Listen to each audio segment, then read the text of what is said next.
Assalamualaikum warahmatullahi wabarakatuh. Nahmaduhu wa nusalli wa nusallim ala rasulihil karim, amma ba'd. Qala ta'ala fi kitabihil karim, a'udzu billahi minasy syaithanir rajim. Ya ayyuhan nas u'budu rabbakumul ladzi khalaqakum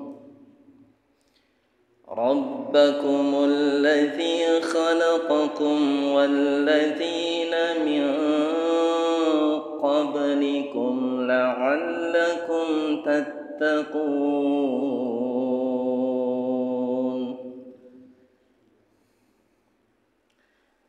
الذي جعل لكم الأرض فراشا والسماء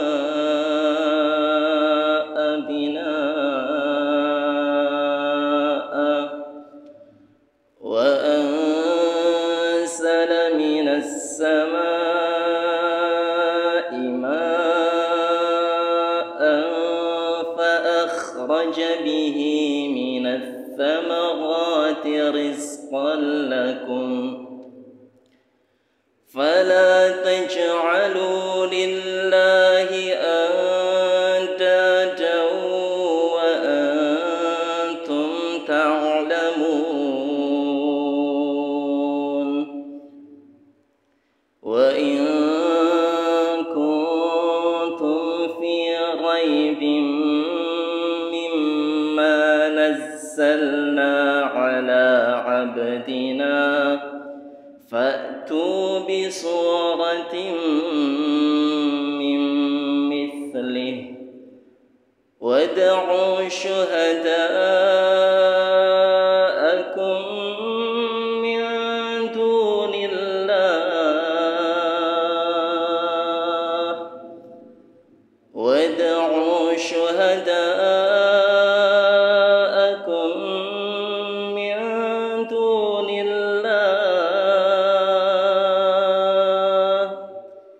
إن كنتم صادقين.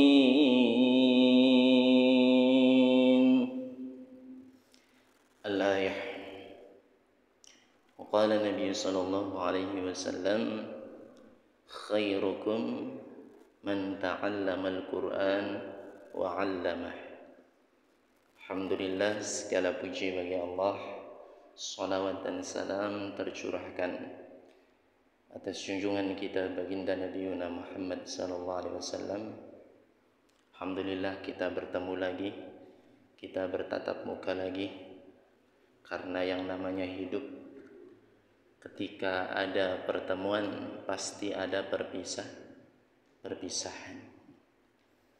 Maka tak selamanya kita berjumpa, karena suatu saat nanti kita akan berpisah. Maka dalam mafhum hadis Nabi, rajulani ijtama' alaihi wa tafarraqu alaihi.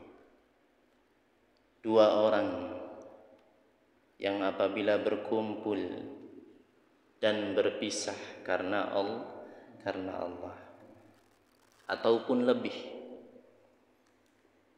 minimal dua orang. Kalau bertemu kan dua orang ya, maka dalam lafaz hadisnya dua orang, tapi maknanya bukan hanya dua orang, lebih dari dua orang. Di sini ada berapa? 60.000 dengan para malaikat. Ada malaikat khusus yang Allah tugaskan setiap hari untuk mencari kumpulan majlis yang di dalamnya itu ada thalabul ilmi, zikir, ibadah, tilawah Al-Quran. 24 jam malaikat itu ditugaskan khusus mengelilingi bumi. Maka tatkala ada majlis yang seperti itu, akan dicatat siapa saja yang duduk di situ. Ini mafhum hadis ya. Dalam kitab Ibanatul Ahkam Syarah Bulughul Maram, bab Kitabul Jami' wal Adab.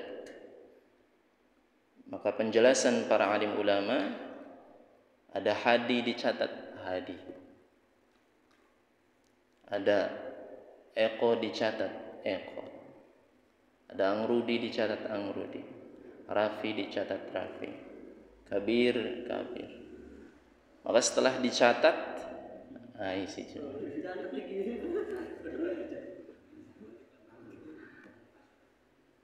Kalau manusia lupa, beda dengan malaikat. Ya, jadi nggak usah khawatir. Ang Didi bukannya lupa, hanya saja membedakan antara manusia dan malaikat. Paham sampai di sini? Ada hikmahnya berarti ya. Maka setelah dicatat, nama itu akan dibawa ke langit. Kemudian nama itu akan dikabarkan di majelisnya para ahli langit, yakni para malaikat. Jadi di langit itu ada majelis juga, majelis perkumpulan ahlus samawat, ahli langit, yakni para malaikat. Dipimpin di sana para malaikat oleh Allah Subhanahu wa taala. Dari malaikat yang ditugaskan mencatat mana saja majlis yang di dalamnya menyebutkan nama Allah, talabul ilmi. Oh, disuka selamat jam segini, ini orangnya. Kemudian apa kata Allah? Maka Allah menyeru nama tadi. Wahai penduduk para malaikat, saksikanlah si fulan ba'da maghrib telah duduk di majlis yang di dalamnya ada tilawah Al-Quran, yang di dalamnya ada zikrullah, yang di dalamnya ada thalabul ilmi. Maka pada hari ini aku mengampuni mereka. Jadi penting hadir di majelis ta'lim, itu penting. Meskipun hanya sekedar duduk, la tamussu qalaman wala taktubu harfan, tidak memegang pulpen dan tidak menulis sesuatu apapun. Karena saking pentingnya majelis ini, fadilahnya atau keutamaannya, maka orang yang hadir saja dalam keadaan duduk bahkan ngantuk akan dicatat oleh para malaikat, sehingga namanya terkenal di penduduk para langit. Sebelum orangnya meninggal dunia, namanya sudah terkenal, bahkan dirindukan oleh bidadari surga. Allah ya, jadi bidadari surga itu bukan hanya kalian ngumpulin kotoran cicak saja ya. Selama ini kalian tahu kan, ngumpulin kotoran cicak di masjid, ambil buru-buru bidadari surga. Masa bidadari surga hitam putih?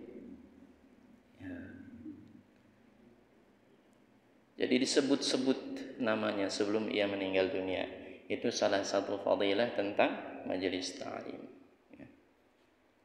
Hari ini kita lanjutkan tadabbur surat ke-21 daripada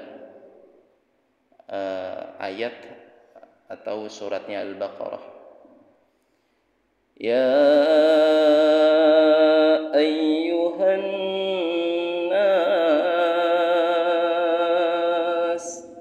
Ya ayyuhan nas, ya ayyuhan nas. Ya, hukum bacaannya apa? Ada mad tabi'i bertemu dengan hamzah dalam satu kalimat. Ya ayyuha, mad wajib muttasil. Ya ayyuhan nas. An-nas alif lamnya syamsiyah.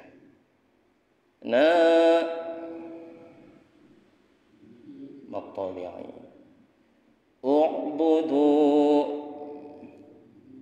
maqtabi'i. Rabbakumul ladzi khalaqakum wa mim mati atau mim sukun bertemu dengan waw. Izhar syafawi. Apa izhar artinya? Jelas. Syafawi artinya? Bibir. Bibirnya jelas gitu. Makna istilahnya apa? Izhar syafawi. Jadi yang dikenai hukum izhar syafawi maka dibaca jelas. Mim mati bertemu dengan semua huruf hijaiyah kecuali huruf mim dan ba. Maka mim sukun di sini mesti dibaca jelas. Khalaqakum wa. Jadi tidak boleh khalaqakum wa. Tidak boleh seperti itu. Walladzina min qablikum la'allakum tattaqun. Ya ayyuhan nas. Ismun nida. Panggilan, wahai manusia. Manusia di sini asbabun nuzulnya untuk siapa? Ahlu Makkah, untuk orang-orang Makkah. Ya. Maka kebanyakan kalau Rasulullah atau kalau ayat Al-Quran itu turun bukan untuk orang beriman, kemungkinan untuk orang kafir, atau kemungkinan untuk orang beriman dan untuk orang kafir, maka menggunakan dhamir an-nas, manusia.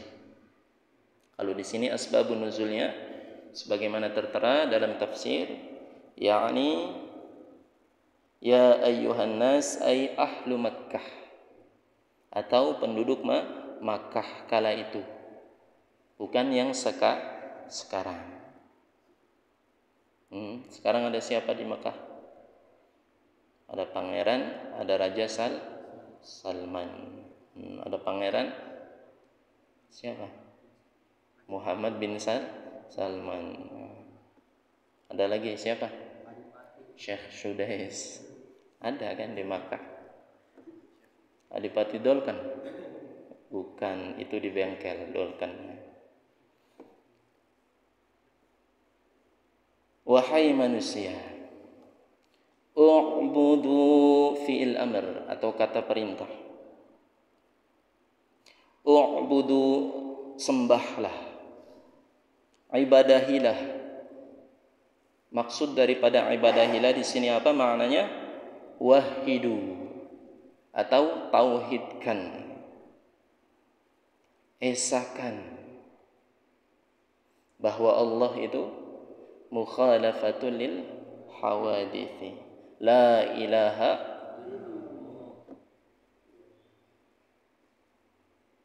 Wahai manusia, sembahlah Allah, esakan Allah, tauhidkan Allah, bahwa la ilaha illallah, tidak ada Tuhan selain Allah. Ma'nahu madza? Artinya apa?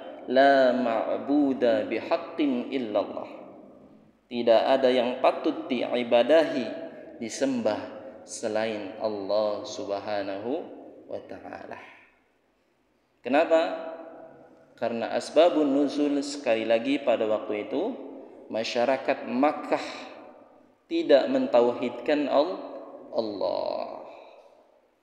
Bahkan di sekitar atau di dinding-dinding Ka'bah kurang lebih terdapat 300 berhala. Belum yang di dalam. Apa berhala?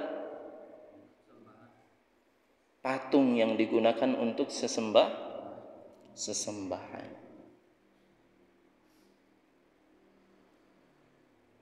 Sebagian lagi ada yang majusi, menyembah api. Api disembah. Golongannya avatar. Kalau avatar lengkap ya. Elemen api, elemen Air elemen tanah, elemen angin. Avatar. Hati-hati, avatar itu menisbatkan dari nama Fatir, dari nama yang Maha Esa, yakni Allah. Bisa saja ya orang-orang luar sana. Ya. Jadi yang berhak menyandang kata avatar itu sebenarnya siapa? Allah Subhanahu. Ternyata kita terkelabuhi Allah. Jadi yang pantas sebutannya siapa? Tuyul botak ning dasiana tatwe. Kok sampai segitunya? Allah ya. Maka esakanlah Allah. Sembahlah Allah. Maka yang namanya tauhid atau keimanan itu akar dari ibadah kita. Kalau iman kita ada yang melenceng, ada yang salah, maka nilai ibadah kita di sisi Allah bisa tidak ada harganya, bahkan tertolak, minimal tidak berkualitas. Saking pentingnya iman ini, sekecil-kecil iman dibalas dengan surga yang luasnya langit dan bumi. Sekecil-kecil iman. Yang di hatinya cuma ada tok kalimat thayyibah, la ilaha illallah Muhammadur Rasulullah. Maka dia masuk surga nanti setelah digosok dulu tentunya di neraka. Disetrika, dibersihkan biar klimis. Orang yang beriman meskipun banyak dosanya, tapi dalam hatinya dia jaga imannya, minimal jaga kalimat thayyibah la ilaha illallah Muhammadur Rasulullah dalam hatinya dengan syarat tidak menyekutukan Allah, maka dia masih bisa masuk surga setelah digosok. Di mana? Di abu gosok, di neraka. Masuk surganya balasannya apa? Surganya luasnya seperti langit dan surga tingkatan paling kecil. Luas enggak? Luas tidak? Banget. Hari ini yang punya tanah 1000 hektar bangga bukan main. Apalagi kalau yang punya tanah yang luasnya antara langit dan bumi. Tingkatan surga paling ke, dengan syarat dia menjaga kalimat thayyibah la ilaha illallah yang maknanya la ma'budu bihaqqin illallah. Tidak ada yang patut disembah, diibadahi selain Allah. Kulhu Allahu ahad. Katakanlah Allah itu ahad, esa. Allahus samad, Allah tempat bergantung segala sesuatu. Maka biarlah lisan ini menyatakan tentang keindahan dunia, tapi hakikatnya yang paling sempurna indahnya adalah Allah. Biarlah badan ini berikhtiar untuk mencari rizki, tapi hakikatnya yang mendatangkan rizki adalah Allah. Maka itu makna kalimat la ilaha illallah. Biarlah badan ini kalau sakit berikhtiar dengan obat, datang ke dokter, tapi hakikatnya dalam hati yang meyakini yang menyembuhkan adalah Allah. La ilaha, dijaga itu makna kalimat thayyibah dalam hati seseorang, maka dia punya kesempatan untuk masuk surga meskipun dosanya tak terhingga, bagai buih di lautan, dengan syarat dijaga kalimat thayyibah. Makanya dalam Quran surat An-Nisa, innallaha la yaghfiru ay yushraka bihi wa yaghfiru ma duna dzalika liman yasha. Sungguhnya Allah Subhanahu wa taala tidak mengampuni dosa syirik, dosa menduakan, menyekutukan Allah. Artinya apa? sudah ternodai kalimat thayyibah la ilaha illallah, maka hati-hati kemungkinan yang model seperti ini tidak mendapatkan nikmat surga. Jadi jangan pernah menduakan Allah, menyekutukan Allah, mengibadahi selain kepada Allah. Sudah tahu ilmunya. Wa idza sa'alta fas'alillah, apabila engkau meminta, mintalah pada Allah. Allah Maha Kuat, Allah Maha Kaya, Allah Maha memiliki segalanya. Maka cobalah sekali-kali minta kepada Allah dengan serius.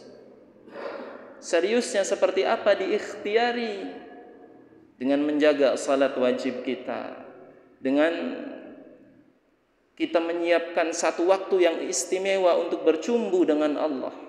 Kadang-kadang kita keburu kecewa dengan Allah, padahal kita belum meminta serius kepada Allah. Ya Allah, kenapa hidup saya begini? Allah ini enggak adil, Allah enggak benar. Nauzubillah. Kadang terlalu terburu-buru seorang hamba itu berkata demikian. Padahal kalau berkaca, apakah dirinya sudah benar-benar meminta dengan serius, dengan jalan yang Allah kehendaki? Sudahkah kalian bangun malam untuk meminta? Sudahkah kalian memenuhi perintah Allah salat wajib secara berjamaah? Logikanya, kalau ada orang yang tidak kenal datang ke kita, tiba-tiba ia meminta rumah kita, dikasih enggak? Yang kenal aja masih pikir-pikir, apalagi yang tidak kenal. Maka itulah salah satu sebab kenapa seakan-akan doa kita ini mengambang, karena kita tidak mengenal Allah. Maka kenalkan Allah atau kenali Allah pertama dengan jalan mentauhidkan Allah. La ma'budu bihaqqin illallah. Dalam kitab Sirajul Munir, apa itu mentauhidkan atau apa makna kalimat thayyibah la ilaha illallah? Yakni maksud dan tujuannya an nukhrijal yakinal fasid. Mengeluarkan segala keyakinan yang rusak di dalam hati kita. Yang hari ini masih yakin rizkinya datang dari perdagangan keliru. Yang hari ini masih yakin rizkinya datang dari pertanian, keliru. Yang hari ini rizkinya masih yakin datang melalui jabatan, keliru. Maka itu keyakinan-keyakinan yang rusak. Maka dunia itu hanya sebatas di tangan saja. Keyakinan dalam hati ranahnya Allah. Maka jangan masukkan dunia, masukkan Allah sepenuhnya di dalam hati. Maka an nukhrijal yakinal fasid, keluarkannya keyakinan-keyakinan yang rusak itu. Nabi Ibrahim alaihi salam, tatkala beliau dibakar, siapa yang menawarkan pertolongan? Di antaranya malaikat Jibril alaihi salam pun menawarkan, wahai Ibrahim, wahai kekasih Allah, kalau engkau mau saya akan menolong engkau. Apa kata Nabi Ibrahim? Wa kafa billahi waliyya. Cukuplah Allah itu sebagai wali, penolong. Allah. Kita tauhid dulu ini. Karena makna u'budu adalah tauhid. Jadi sekali lagi berikhtiarlah, karena itu juga perintah Allah. Tapi cukuplah dunia itu dalam genggaman tangan. Cukup sampai dalam genggaman tangan. Jangan sampai dimasukkan ke dalam hati.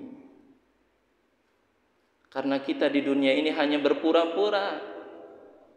Yang hari ini sedang jadi pejabat, sedang lagi make topeng pejabat. Yang hari ini jadi petani, sedang lagi make topeng petani. Semuanya berpura-pura. Dunia hanya sandiwara, bahkan lebih kejam daripada sandiwara. Apa kata Allah? La'ibu wa lahu, permainan dan sendagu. Maka berpura-pura kita ini. Terus siapa ya diri kita yang sebenarnya? Diri kita yang sebenarnya adalah hamba Allah, yang mana Allah tetapkan kita, wa ma khalaqtul jinna wal insa illa liya'budun. Hamba Allah, hamba Allah. Belum bunyi ya. Rabbakumul ladzi, wahai manusia, wahai ahlu Makkah, tauhidkanlah Rabb kalian, alladzi khalaqakum, yang telah menciptakan kalian, ansya'akum wa lam takunu syai'an, bukan hanya sekedar menciptakan, tapi kalau perhatikan dengan detail dari semenjak kalian lahir sampai sekarang, yang menjaga, memelihara minimal badan kalian saja itu siapa? Allah. Mungkinkah dulu badan kita yang kecil jadi besar begini, tumbuh begitu saja tanpa ada yang mengatur? Mustahil. Mungkinkah bulu alis kita dengan bulu rambut kita dipotong sebulan sekali, tapi bulu alis kita semenjak bayi nggak pernah dipotong, tapi nggak panjang-panjang, tidak ada yang mengatur? Mungkinkah? Mustahil. Padahal sama-sama bulunya, betul nggak? Tapi kenapa beda dengan bulu rambut? Bulu rambut sebulan nggak dipotong, jebuk. Bulu alis, dari bayi kalian pernah potong alis sampai hari ini, tapi kenapa segini doang? Hah? Kenapa? Jawaban kenapa itu karena ada yang siapa yang mengatur? Rabbakumul ladzi khalaqakum, Rabb kalian. Kita pernah berpikir enggak? Gigi dengan kuku, pernah enggak kalian motong gigi? Kuku kalau enggak dipotong sebulan panjang. Dari bayi kalian motong gigi enggak? Subhanallah. Rabbakumul ladzi khalaqakum. Allah, banyak sekali. Coba kalian fikirkan kebesaran Allah, minimal yang ada di badan kalian saja sudah. Itu maknanya adalah Rabbakumul ladzi khalaqakum, Rabb kalian yang menciptakan jasad kalian dan memelihara serta menjaganya begitu indah. Subhanallah. Kumis gak dipotong.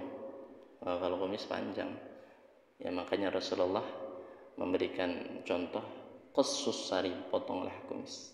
Kumis itu minimal jangan sampai keluar bibir, itu makruh kalau sudah keluar bibir. Kalau yang mau memelihara kumis nggak apa-apa, tapi jangan keluar bibir. Atau maju, nggak mungkin juga.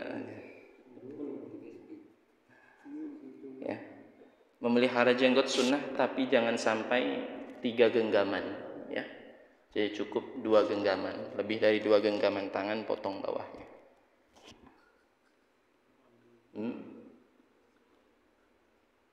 Potong alis tidak boleh, haram, mufallijat, nggak boleh. Potong gigi kalau untuk memperbaiki, ya, misalnya giginya sengsol ke atas, itu nggak apa-apa diperbaiki. Tapi kalau giginya sudah benar, digaya-gaya, ya itu nggak boleh. Nikmati, syukuri. Kalian punya wajah, punya jasad seperti ini, maknanya Rabbakumul ladzi khalaqakum, Allah yang memberikannya. Sudah Isa belum? Belum bunyi, ya. Itu makna Rabbakumul ladzi khalaqakum. Bulu hidung nggak dipotong panjang nggak? Banyak bulu nih, ya. Pokoknya yang beda itu bulu alis, bulu mata, ya itu beda, nggak dipotong juga segitu baik. Ada Allah yang mengatur. Walladzina min qablikum, Dan tentunya Allah yang menciptakan orang atau manusia sebelum kalian juga. Manusia sebelum kita, bentuk jasadnya sama enggak? Sama, cuma bedanya mereka lebih besar. Nabi Adam alaihissalam dalam salah satu hikayah, beliau itu sekitar 60 hasta. 60 hasta itu sekitar 35 meter. Alhamdulillahirabbil alamin. Insyaallah kita lanjut. Subhanallah wa bihamdihi.